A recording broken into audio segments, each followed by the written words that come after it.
Bonjour tout le monde. Donc aujourd'hui on a une période de laboratoire. Donc c'est un laboratoire sur la théorie qu'on a vu le dernier cours. C'est un laboratoire sur les acides et les bases.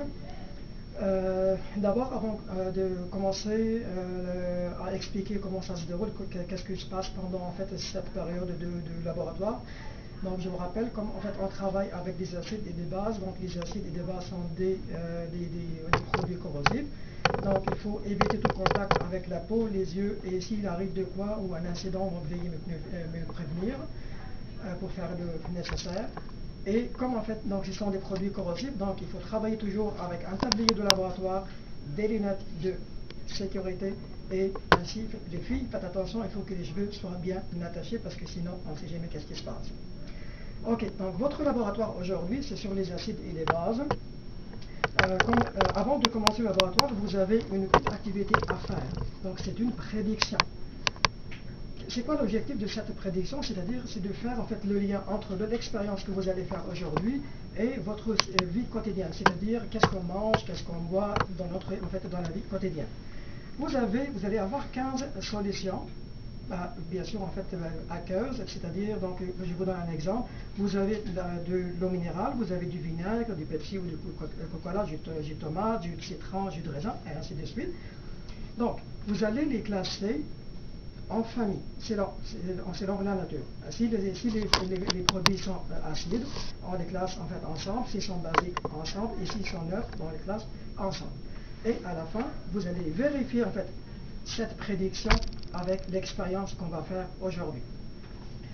Donc, je vous rappelle que vous allez travailler en équipe de deux. Et donc, faites attention à tout ce qui est règles de sécurité, parce que c'est très important. Et voilà, c'est tout en fait pour les déroulements. Là, il y a une question qui se pose ici. Comment on peut déterminer la nature d'une solution? Est-ce que quelqu'un peut me dire en fait c'est quoi la réponse? Est-ce que vous avez déjà une idée? Oui, donc c'est par la détermination du pH. Ok, alors comment on peut déterminer le pH? Oui, il y a des méthodes. Soit par pH mètre, soit en utilisant un papier pH. Donc aujourd'hui, vous allez déterminer le pH en fait, d'une solution aqueuse en utilisant les deux, le pH mètre et le papier pH. Voilà le papier pH et voilà le pH mètre. Donc chacun aura à sa disponibilité un pH mètre et un papier pH. Pour commencer, le laboratoire permet de vérifier vos connaissances antérieures, c'est-à-dire en fait qu'est-ce que vous connaissez des acides et des bases.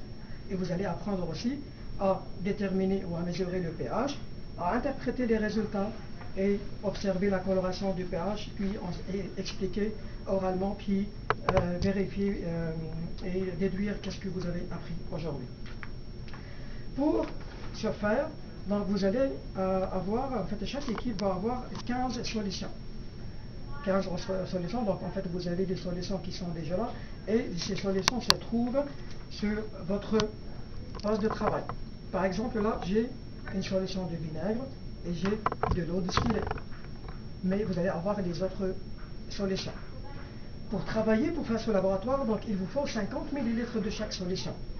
Donc, on prend un cylindre gradué, on mesure 15 à 50 ml de chaque solution dans ce cylindre, c'est déjà mesuré.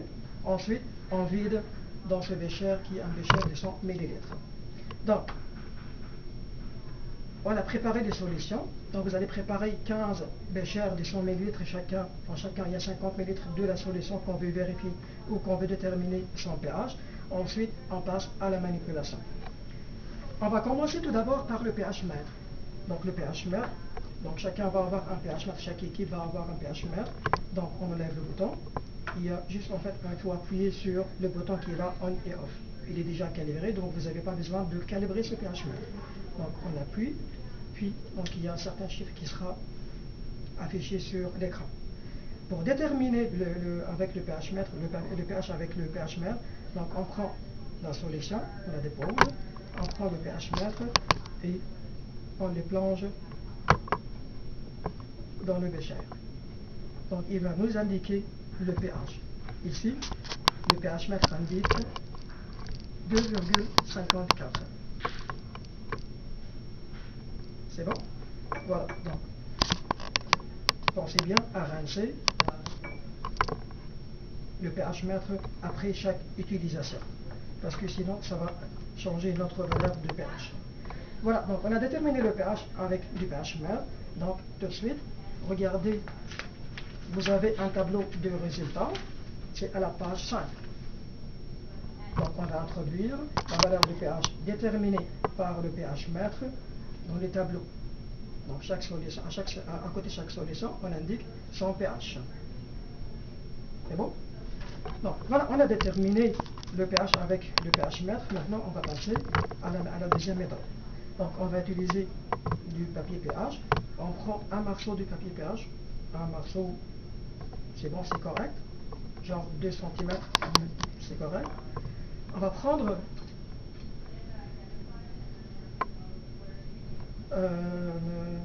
on va mettre une goutte sur le papier pH, puis on va observer la coloration.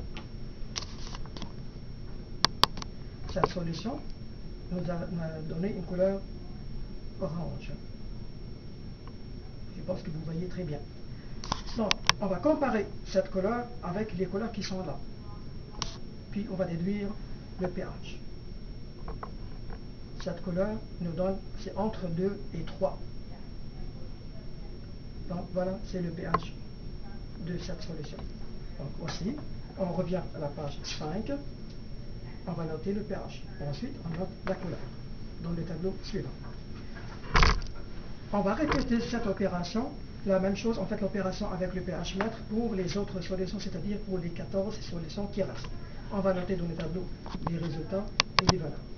Une fois on a terminé de prendre en fait la mesure ou déterminer la mesure du pH mètre pour chaque solution, pensez très bien à nettoyer ou à rincer le pH mètre, parce que sinon ça va gêner en fait les autres, puis il faut le calibrer bien sûr.